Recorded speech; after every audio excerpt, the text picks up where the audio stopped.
Здравствуйте, меня зовут Расим. Я работаю интервьюером в компании, которая производит сбор общественного мнения. Или по-другому, она производит социальные опросы.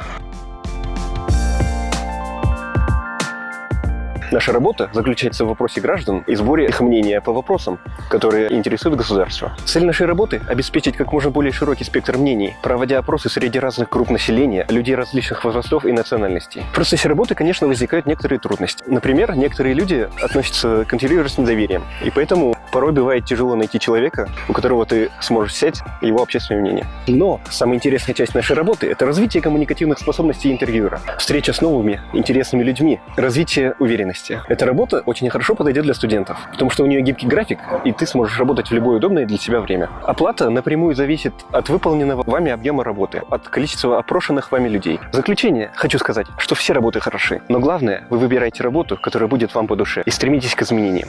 Иди, Жатпаназдар.